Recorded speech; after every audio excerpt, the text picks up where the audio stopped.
Hello, beautiful, powerfully peaceful women. How are you? Happy Monday. Monday. I love Mondays. Well, I do now because I get to hang out with you guys on Mondays. How cool is that? Just going to flip this around. If you're jumping on, say hi. Even if you can't stay for the whole thing, I'm not ever offended if people jump on and off. I jump on and off lives all the time. But if you are on live with me, even for a second, just say hi. And then if you've got to go about your day, go about your day. Hello, beautiful Carol Kane. Mwah. How are you? I can see someone else has jumped on as well. I'm so excited to chat with you guys today about, well, it's kind of a topic, and look, if I edit what I've written because what comes through changes, that's okay too, right? I'm going to perhaps do that. So today on Empower Hour, Monday's Empower Hour, what is the point of doing this every Monday? For me, it's an opportunity to just share a few insights, things that have come up for me, little bits of wisdom that have dropped in that I can share with you guys too, to offer a card for us for the week, which is just a card message. And the message, of course, is going to be relative to you and your life. So take what feels true for you.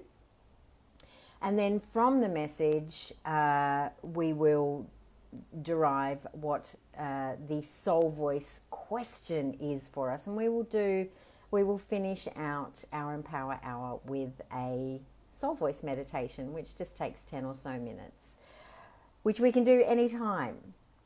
Amazing. So if you've had anything come up through the week and you want to share it, drop it in the comments. If you did something exciting on the weekend, drop it in the comments. If you're feeling great today, drop a heart. Feel free, beautiful humans, to share anything in the comments with me. And if you have any questions too, please just pop those in the comments as well. And yeah, I'm more than happy to do a little bit of mini coaching if I can, to help you get an insight in and around what it is that you have a question around. So often the things that, if I've got a little bit of a tickle in my throat today, which is so weird for me. So if I'm just going to presence that and apologize, so I don't keep apologizing. So if quite often, if we get stumped with something, if something has us, scratching our head or going, why is this happening? Or why is this upsetting me? Or why does this person piss me off? Or why does this person not see things my way? Whatever. When we have stuff like that coming up for us, quite often it's not just you, even though it does feel like it's just you, right? It's quite often not. I live in the belief that we are all connected to what I call unity consciousness, which is a consciousness that we are all of, right? We're all expressions of this consciousness. And this is a cool thing. I think this is a really cool thing. I sat in a women's circle on Saturday morning. So amazing, just so divine. More on that later. But anyway, one of the things that came through for me in my meditation was this awareness. And I'm going to share it with you too. So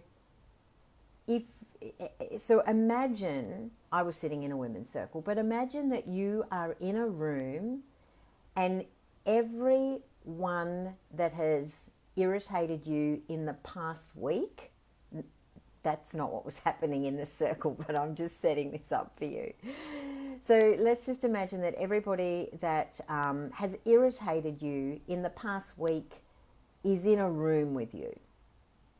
And you might be sitting in a circle with them. right? And I want you to imagine that you're all sitting there. There's you and all the people that have annoyed you or irritated you in the last week, and they're all sitting there. And you all close your eyes, and some kind of vapor, invisible vapor, makes its way into the room and somehow dissolves your skin suit. Right? You've got your eyes closed. You can't see this is happening, right? So don't freak out on me, but just imagine, right? So you're sitting there, all the people are sitting there, you've got your eyes closed, and then all of a sudden you realize that your skin suit, the matter that contains you, your energy, has dissolved. So all that's left now is you, your energy, you, your awareness. And now, wait a second, you're in a room, and this has happened to everybody else in the room too. So now there's no matter or skin suit separating you from all the other energies, all the other consciousness. Wait, you're all just one. Isn't that bizarre?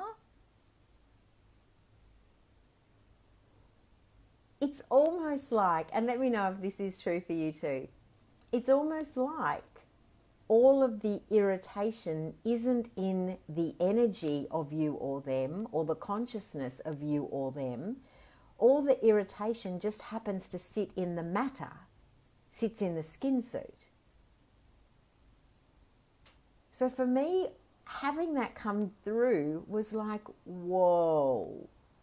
There's nothing that separates us. Not when you dissolve the matter. If there was no skin suit, we wouldn't be able to separate ourselves. We wouldn't be able to put those dividers in. We wouldn't be able to put in the you believe this, I don't. Why don't you see things my way? Why don't you understand me? Why don't you get me? Why do I not make sense to you? Why do you not make sense to me? None of that would be there. Our energy would just all blend.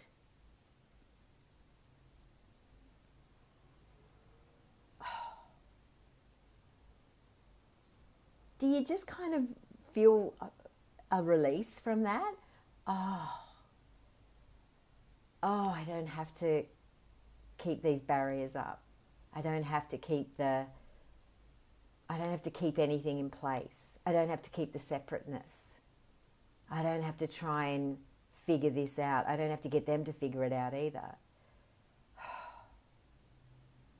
We can all just exist here together.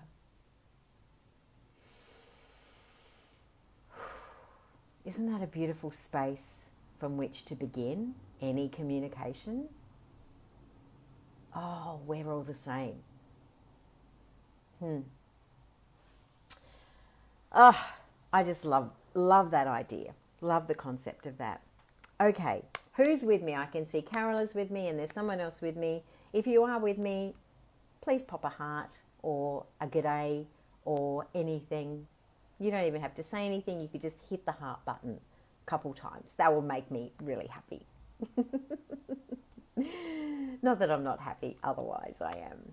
So what I want to talk with you about today is as I said, this concept of what to do when people don't agree with you. You know, what to do when people don't see things your way. How do we navigate that? Well, the way I've begun to understand this is to understand the starting point for all humans, right? We all have a starting point. And the starting point for all of us from our reptilian brain, right, which is the fight or flight part of our brain, is that we want to feel safe, right? Just give me a yes if that makes sense to you. Just comment yes, that makes sense, or just a why. Feeling safe is really primal for humans. And if you know what it feels like to not feel safe in your environment or in your relationship or in a circumstance or situation, let me know that too. Yeah, so that's the starting point. Now, here's the thing about that starting point. The basis for that starting point is different for every human. I'll give you an example. So if safety is our starting point, and just to collapse this down, some of you might even say, no, it's love. That's what I'm looking for. I'm looking for love. But if you take the feeling that sits that is inside the love, it won't be love itself. It'll be, well, how does love make you feel? And if we begin to collapse it down, you will probably get down to something that is a version of safe. Yeah, when I feel love, I feel safe. When I feel loved, I feel safe. And that can simply be, when someone agrees or disagrees with you. If someone disagrees with you, you don't feel loved. And if you don't feel loved, you don't feel safe. Right? But you know, I'm all about you have the power. That's why I called this Empower Hour. Because this isn't about changing anyone else. This is about how can I be more powerful in my day-to-day. So this is what I want to bring it back to. You get to be really powerful when you know what I'm about to share with you. First of all, you now already know that the starting point for any human being is they want to feel safe. So anything that they express is coming from their personal need to feel safe, right? Now, where do we get our contrast for that feeling of safe? Well, we get it from growing up. We get it from our conditioning. We get it from our environment. We get it from our family. We get it from the rules and regulations that were true inside of our family structure and dynamic. You know, some people grew up with the rules of you have to have a clean bedroom. You have to keep your bedroom clean. You have to keep your personal space clean. That was a rule for some people growing up. For others, it wasn't. The rule was you have to be outside playing. There wasn't a rule about the bedroom. There was a rule about you have to be outside playing. So those two are, I'm gonna invite you just to earmark, just dog tag those two examples as just a simple starting point for what has you feel safe. And if you feel safe, you feel loved, right? So I'll give you an example. So my starting point for safety has a level of rulelessness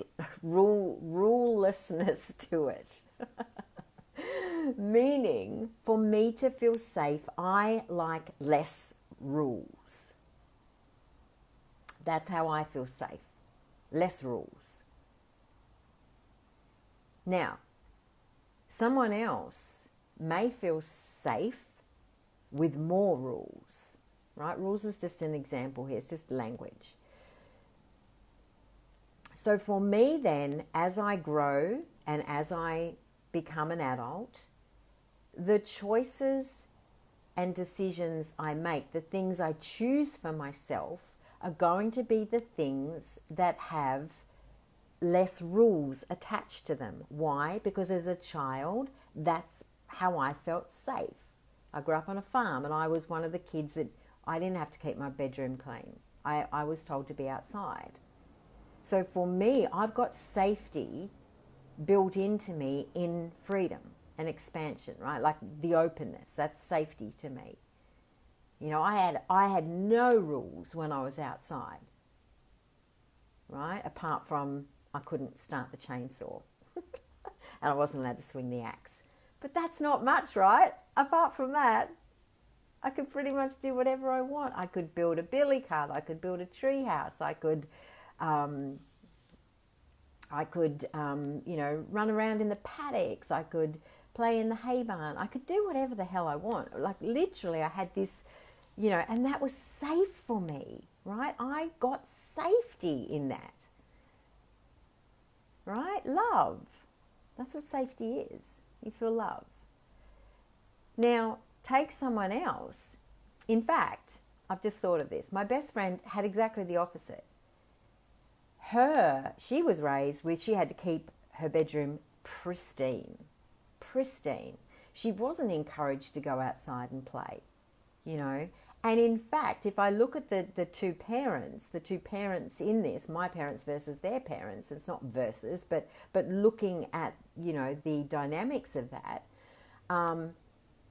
probably, I'm going to make an assumption here, but probably her parents could have decided my parents were bad parents because they let us run free in the paddocks. And also, my parents may have deemed her parents bad parents because they kept their daughter confined. Can you see this, guys? Can you see where I'm going with this? So, what we want in our life is just simply based on what makes us feel safe. So when we're expressing our needs to someone, we're expressing from what makes me feel safe. Now, here's where it becomes an issue. Oh, I love this so much. Here's where it can become an issue. When inside of one family or inside of one set of, dynamics, whether it's, actual family or the family that you've chosen, when you start to have particular needs to look a certain way that don't match the other person. Ever come up with that? Who's come upon that? Where you want things a certain way and the person in your inner circle is like, no, you can't do it like that. Why would you want to do it like that? That doesn't make sense to me. And so maybe you don't. Maybe you kind of give up what you want and you'll just do it the other way. I don't know. Give me some thoughts, guys, if this is resonating for you in any way, shape or form. I'd love to know. If you're watching the replay, please just comment replay. And please comment if you're watching the replay because I will monitor the comments. So what do we do with this? So one of the most powerful things is awareness. You guys know I'm always banging on about awareness because it's only with awareness, and I mean full self-awareness, can we make a different choice? Can we take back our power? We can only take back our power through a space of full self-awareness.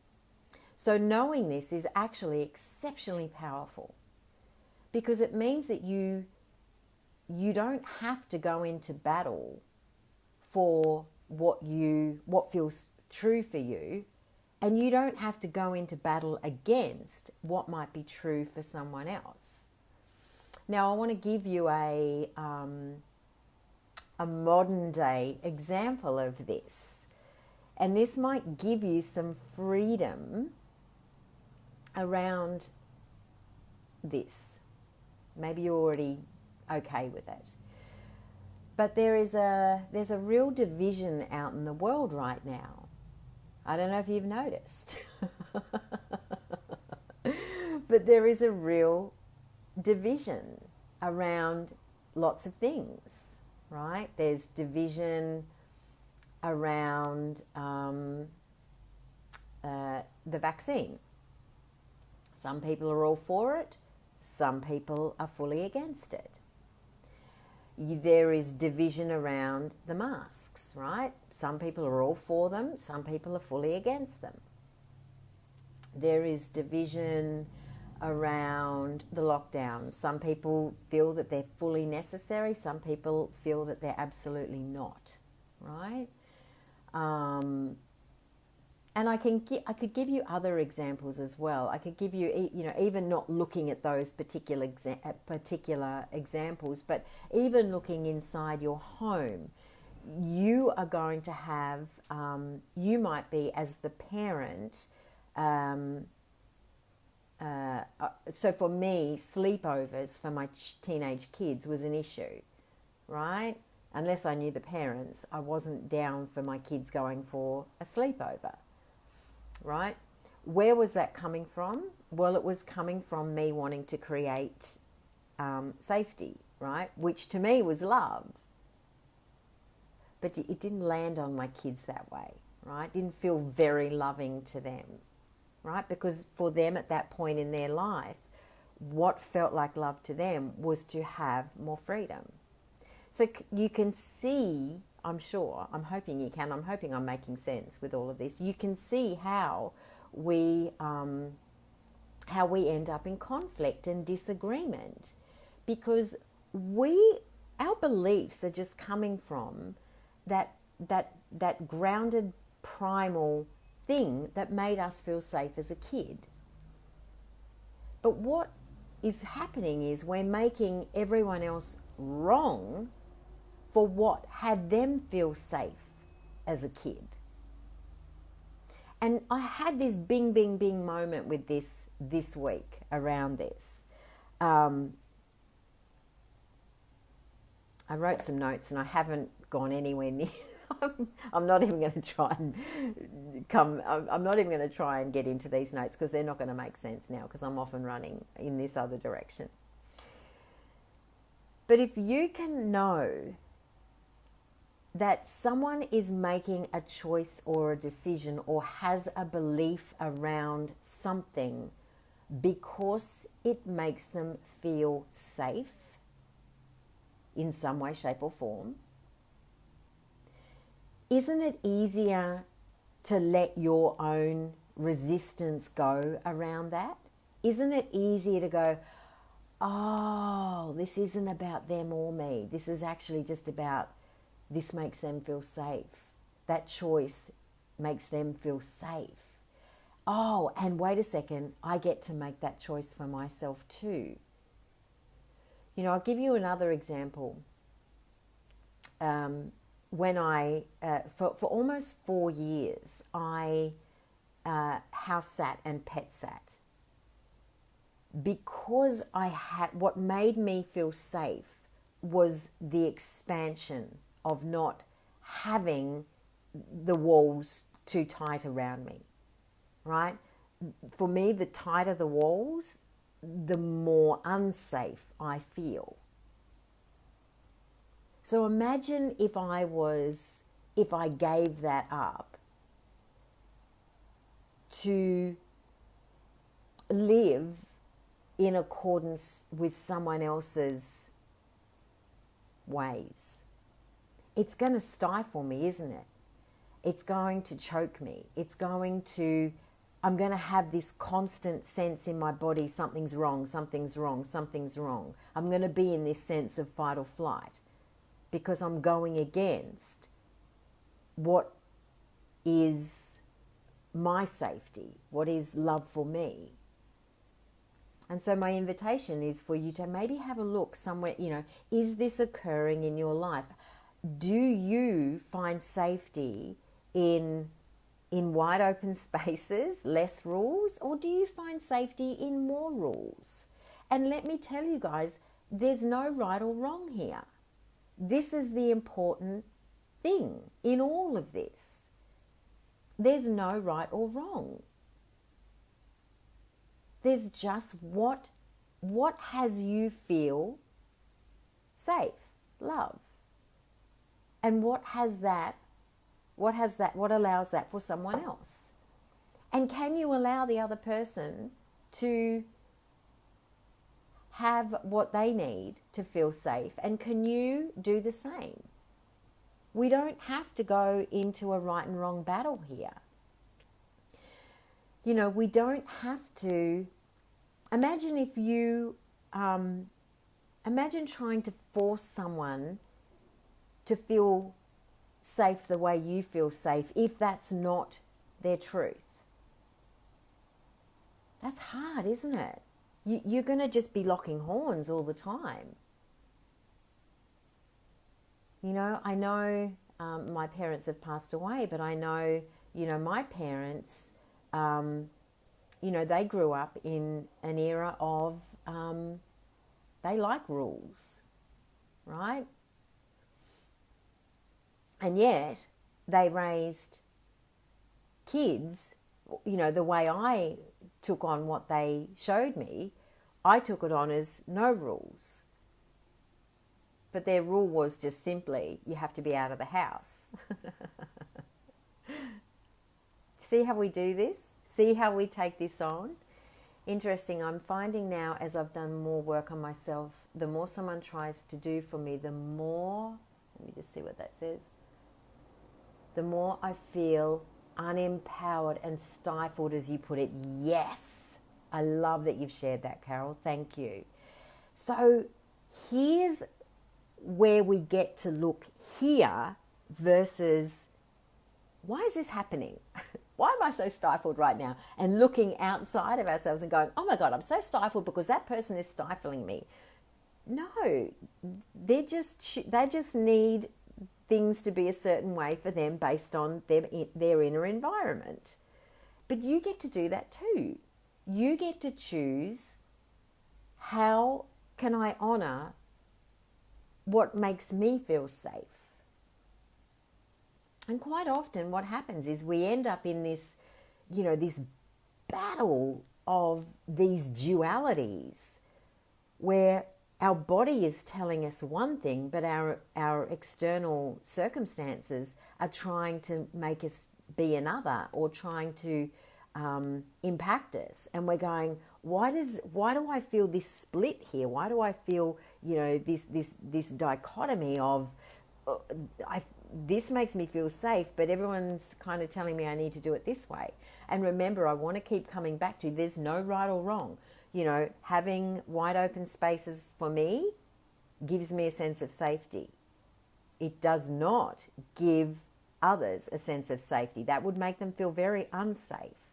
But here's what I don't get to do. I don't get to make them wrong for that. If they need, you know, lots of rules, lots of regulations, lots of, you know, if that makes them feel safe, amazing, power to them. I just get to honor what makes me feel safe, right? Now, what's the beauty in all this? The beauty in all this is that we can actually give up arguing with each other. We can actually honor, oh, I see why that's important to you, because that makes you feel safe. Oh, okay, I get it. And what we then stop doing is making ourselves wrong. We don't have to defend our position or our beliefs anymore, right? We get to go, oh, I get that just makes you feel safe. Okay, I'm not going to make you wrong for honouring what makes you feel safe. I'm not going to make you wrong. And you know what? I'm going to stop making myself wrong for what has me feel safe as well. Yeah, and I can exist side by side with you. Yeah, and honour both. Yeah, I can. Yeah.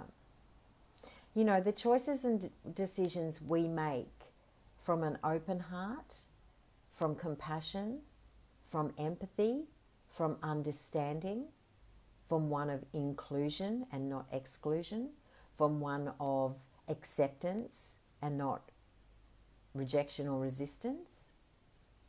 When we make our choices and decisions from that space, not only do we honour everyone else in the world.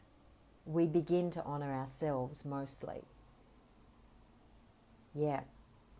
It's exceptionally powerful to understand nobody is making a choice or a decision to piss you off.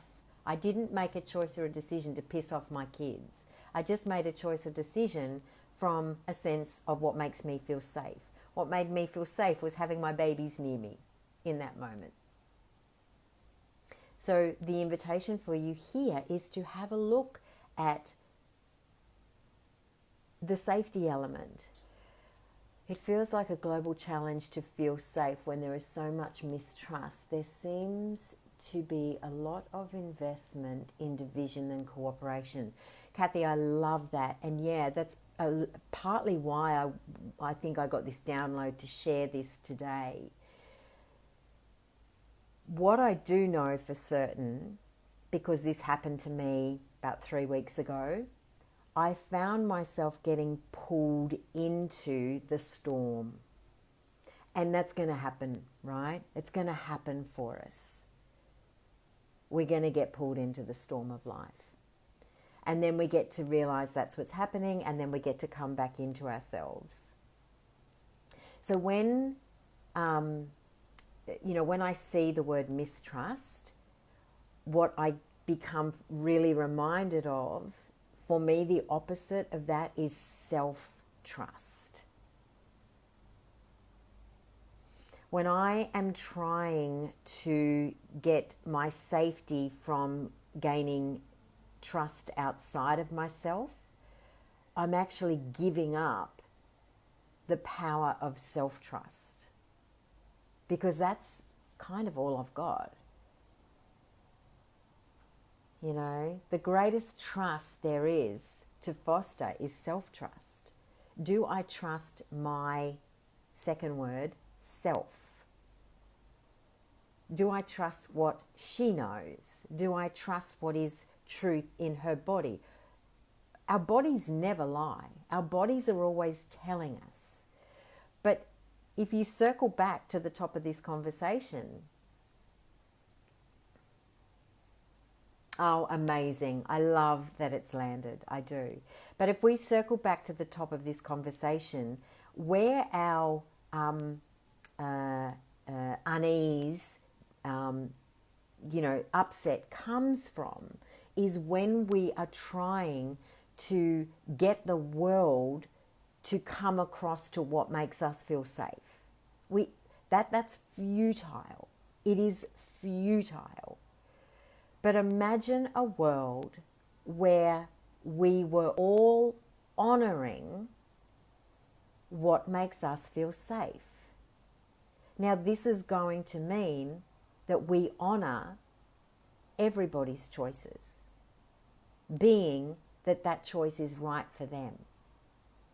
And the distortion of that will come when even, from what we think is, a well-meaning and well-guided space, that we want the best for everyone, it may not be the best for everyone. It just may not be the best for everyone.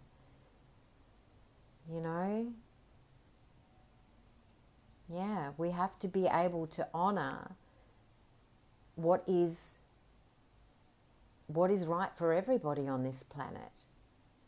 And that can be a tough pill to swallow. This is probably one of the biggest learnings I've had with my kids, is to honor them and honor that we're not going to agree. We don't agree on a lot of stuff. But I honor that they get to choose what has them feel safe. Because if I try and have them go against that, then they're going to be left in a state of they're going to be left in, I feel stifled, this doesn't feel safe to me. The importance here is that we are all operating from a space of inner trust, inner love, inner safety. Because if we are, then we're not in fight or flight. We're in rest and digest. We're in the parasympathetic nervous system. Now, let me ask you this question. If you have been pressed in a moment where you have made a decision from fight or flight, or you've made a decision from rest and digest, so the sympathetic versus the parasympathetic, which is just essentially what I'm saying is when emotions are high, intelligence is low, right? But when you make a decision from that fight or flight, is it a rational decision or is it a reaction? It's quite often a reaction, right? Because you're making it from fight or flight.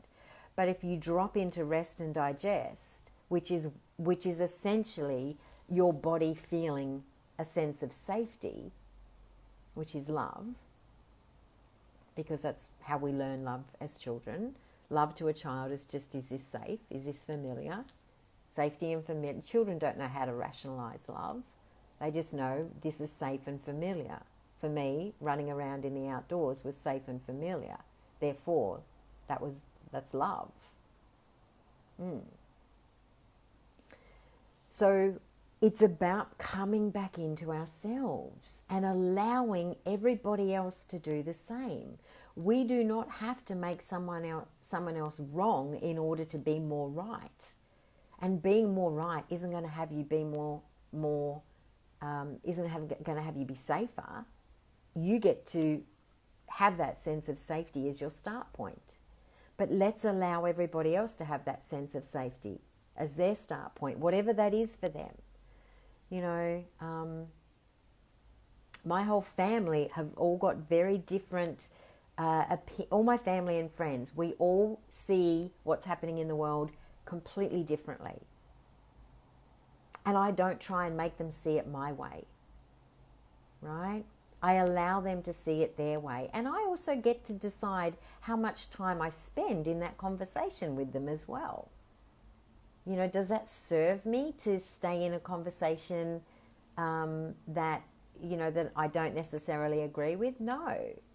So I allow them to have that. And if I can, I'll steer the conversation onto something that's, that is, more enjoyable.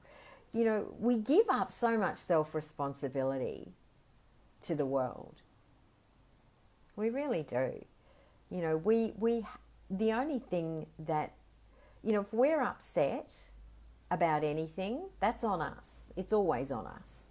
If we're upset about anything, the only way that you can transcend that is to come back to yourself and take responsibility, be in full self-responsibility. How can I transcend this for myself?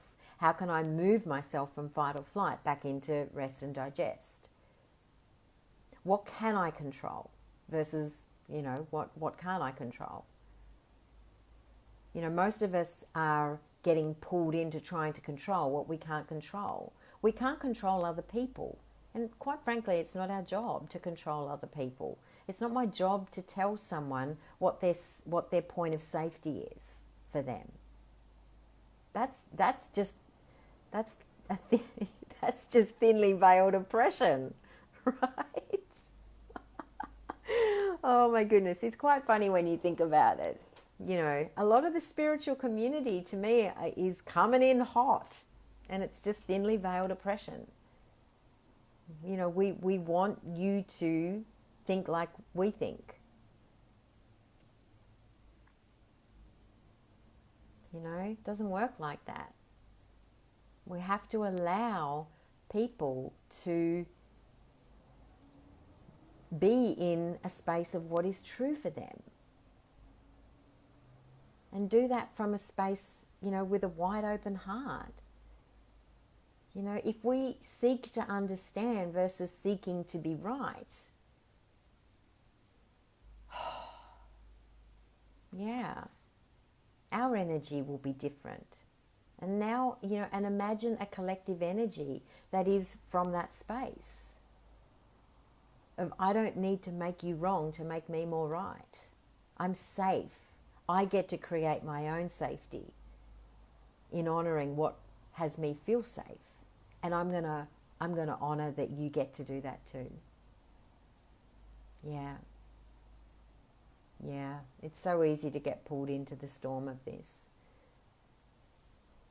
but we can pull everything back into our own peace and honor what our body knows as our truth, what is true for us.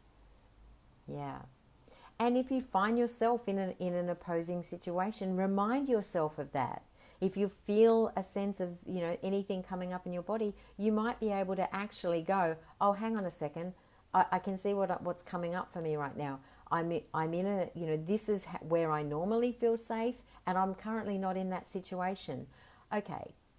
Then the thoughts that start coming through are going to be conscious thoughts, not a story. Yeah. Yeah, this is all about self-awareness. For me, it's self-awareness, self-trust, self-responsibility. Yeah, they're just the principles, and self-love, which to me is a byproduct of all those things. They're the principles of living really powerfully and really peacefully. And we don't have to make anyone believe what we believe or think what we think in order to do that. It's intrinsic. It's inside of us. And that energy, when let me ask you if you've ever been around someone who is peaceful. It's bloody, it's so enticing, isn't it?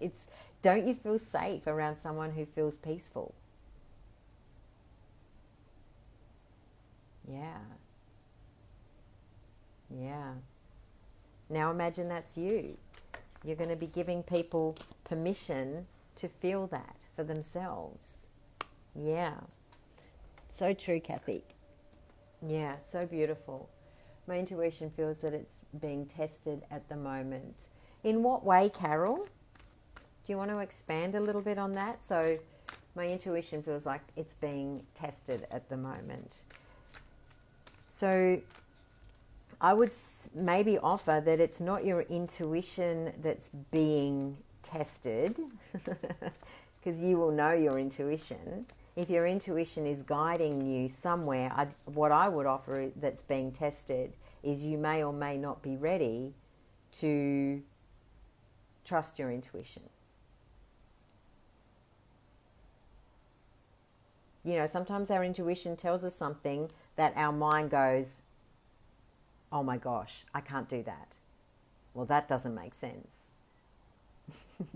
So, without knowing more about that, but our body never lies. To me, that's something I've really come to understand. My body never lies to me. She's always guiding me. It's whether I'm willing, able, or even ready to trust what I'm being shown. That's usually where most of us get a little stuck. Even me, my intuition sometimes shows me stuff where I go, oh my God, I'm not ready for that. I'm not ready for that.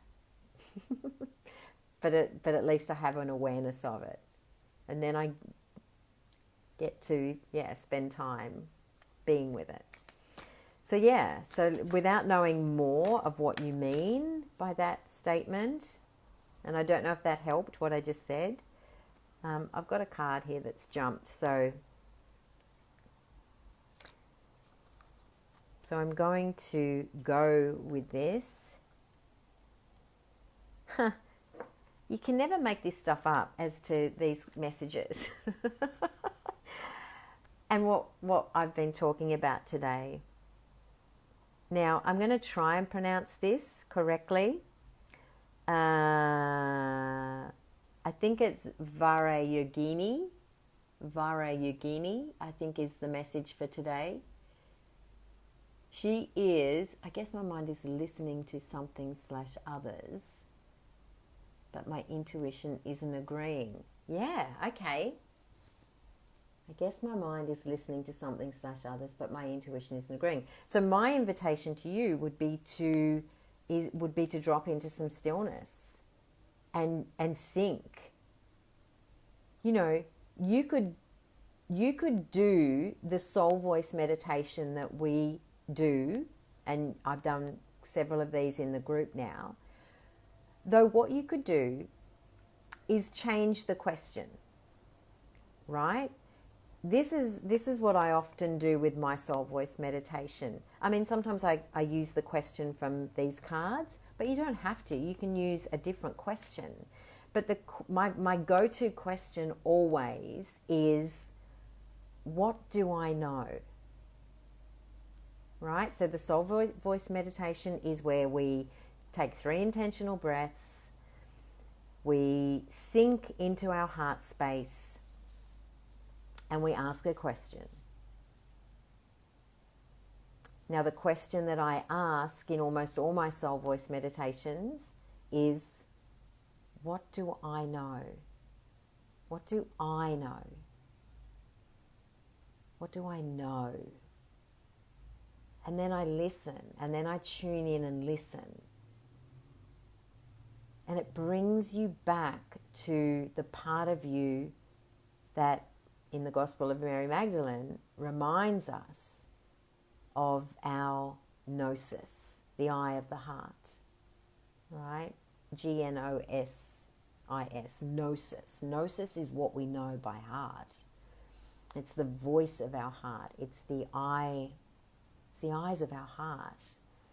And it's what we know by heart, but that gets drowned out with the noise of the world and the noise of our thinking and the noise of everyone else's thinking.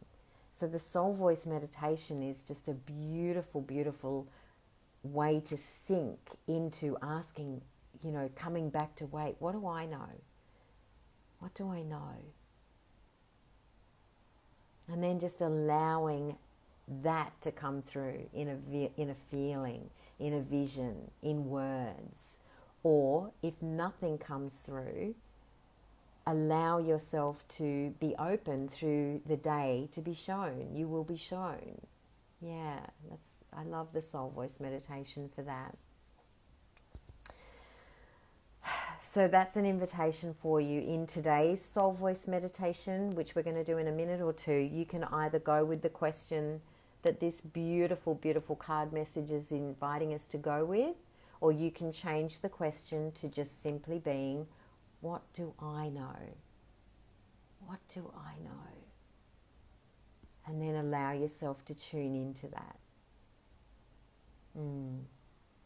The wisdom is there for all of us. It really is. We all know. Yeah, we all know. Even if we're not ready, we do know. So let me tell you a bit about this message for the week. So I think it's pronounced Vajrayogini. She is the essence of all Buddhas. Amazing. How beautiful. The essence of all Buddhas. And her invitation to us to think about and be reminded of is, I have the power to make each moment sacred.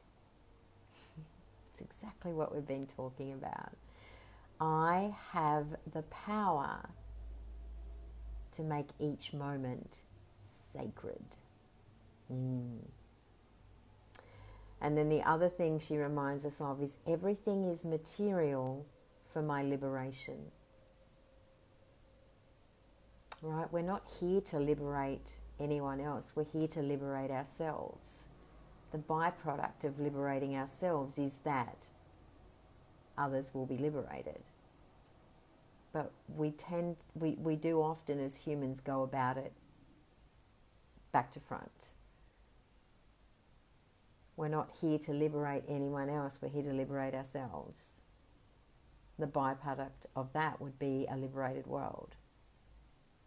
It's pretty powerful. So I'm going to have a look. I know, of course, this card will go in the comments. Let me just see what she has to say, because sometimes it's really interesting just to read it and just go, oh yeah, this is exactly what, this is what I need to hear. There might just be one word or one line or something. I won't give you who she is. I won't give that to you now. I will put it in the comments. But I often love to share with you what it means when our soul selects her card. And our collective energy, not just me, selected that card.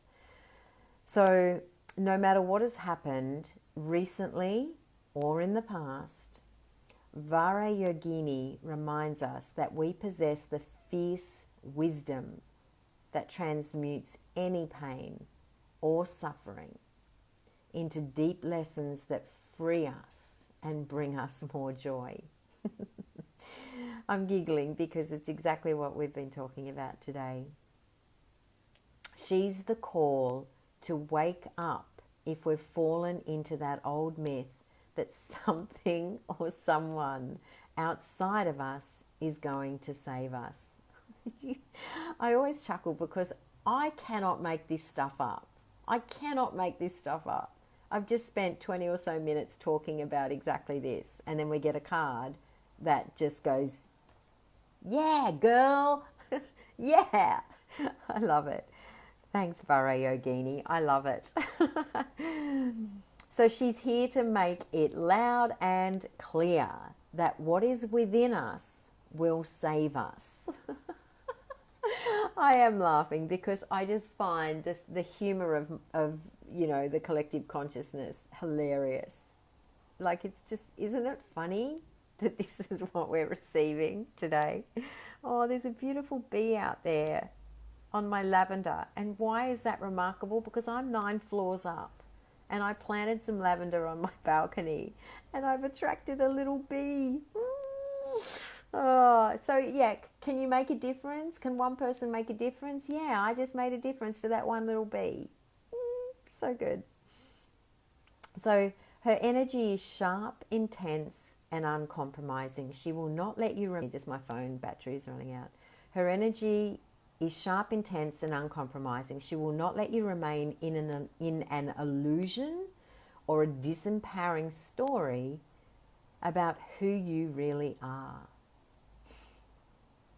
Kathy and Carol, I feel like this is so for both of you and for me, right? Given that this is what came through to me when I was out on my walk to share with you all this morning. She wants you to sever all the ties to your ego's relationship to a person or to an event in your life and see it again with the third eye, with the wisdom that can perceive the deeper spiritual path beneath the human drama. This red female Buddha is the power we all have in every moment to take a seemingly everyday event or annoyance or unfortunate occurrence and use it for our own enlightenment. She reminds us that everything is rich material for us to use to elevate our reality as an embodied soul.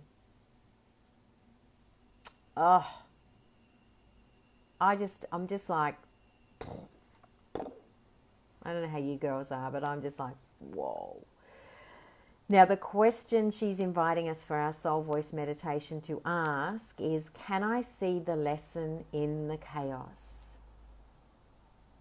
Can I see the lesson in the chaos?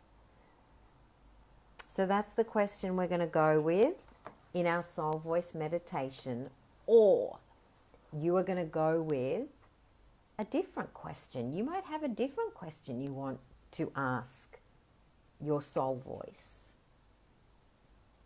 right? That's okay. You might want to ask,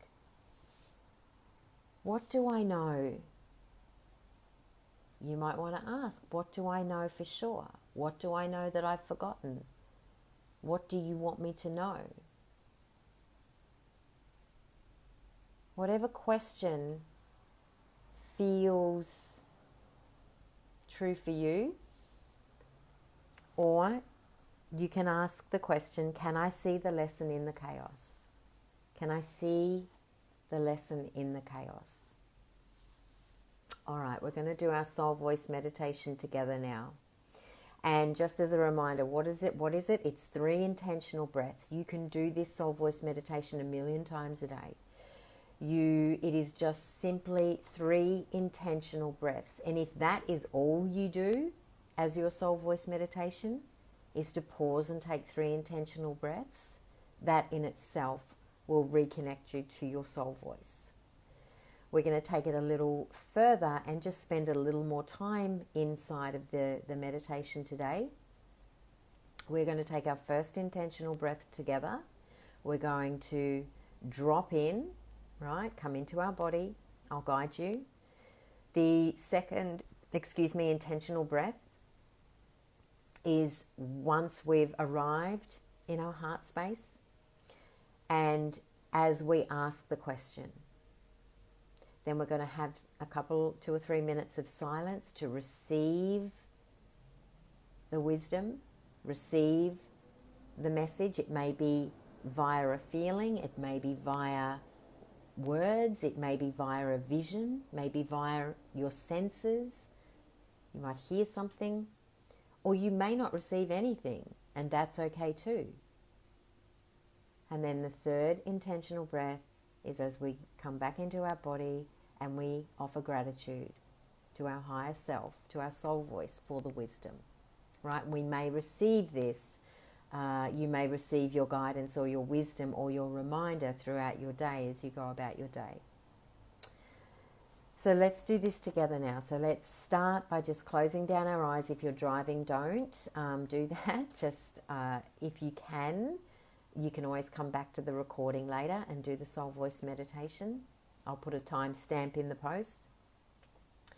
But let's just begin together now by just closing down our eyes if we're able to do that. And we'll begin by taking our first intentional breath together. So join me, won't you, with a beautiful deep inhalation and letting that breath go.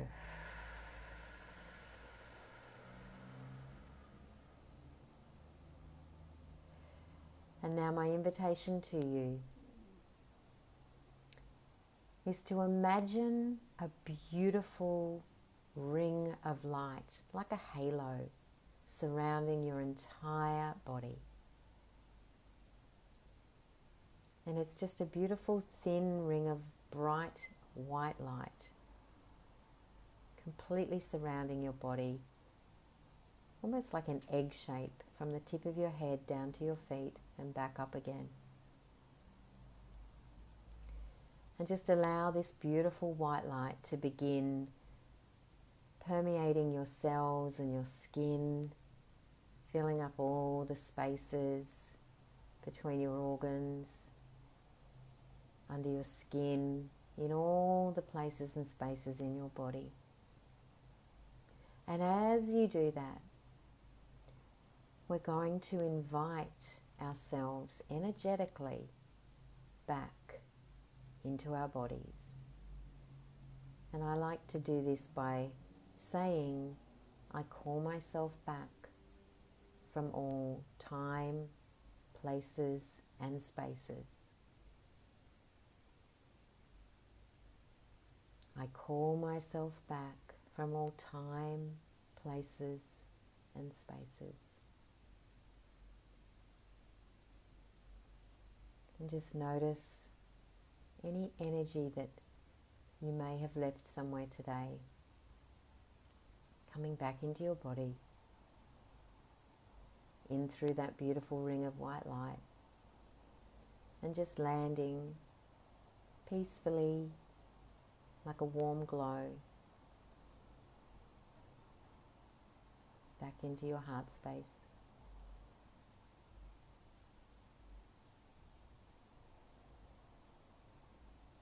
I sometimes feel a little bit of tingling as I allow this to happen. I notice different places and spaces and times where my energy has been left. And it feels good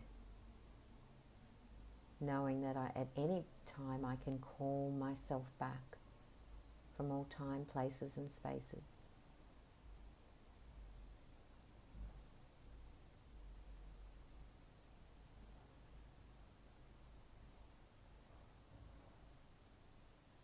And as we do that, my invitation for you is to begin to sink. just softening down, almost feeling yourself melting and softening down into your heart space. And just landing so gently, like landing on a giant, giant pile of beautiful feathers.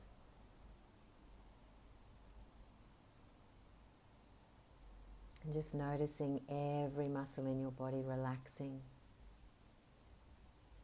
as you feel the gentleness of this giant bed of feathers holding you as you land into your heart space.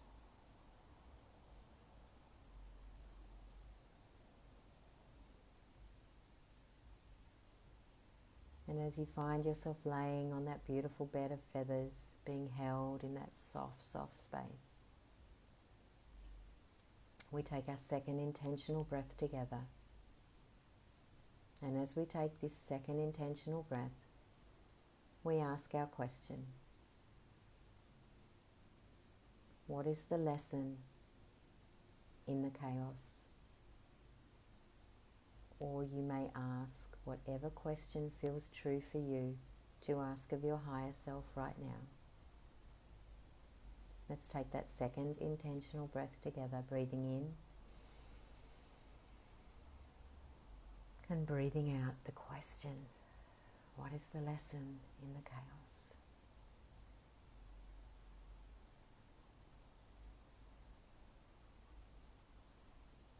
And as we sit in beautiful stillness and silence for another couple of minutes, allow yourself to receive the answer to that question in words, a vision, a feeling, or knowing that it will come to you later today.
As you allow yourself to receive that beautiful wisdom, coming back into our bodies, taking our third intentional breath together, and giving thanks and gratitude to our higher self, to our heart, to our gnosis, for sharing the wisdom with us. And join me in this third breath together, breathing in and breathing out gratitude.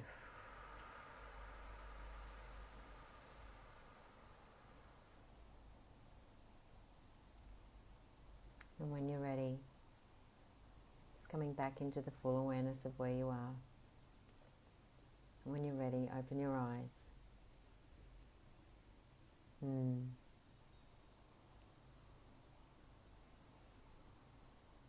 Just allow yourself some extra time with that, and maybe some journaling, maybe just a few notes of what you received.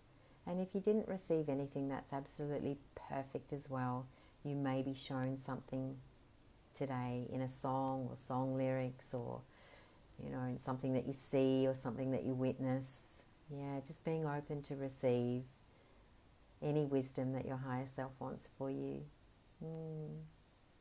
And let me just send my gratitude to both you and Kathy and Carol for joining me live. And if you do catch the replay, please comment replay and let me know, any questions that you have. I'll be checking the comments. Oops, I just banged the desk. And I look forward to seeing you inside the group. And yeah, I'm always here if anybody wants to reach out and connect. Lots of love. Mwah. And happiest of Sundays/Mondays. Bye.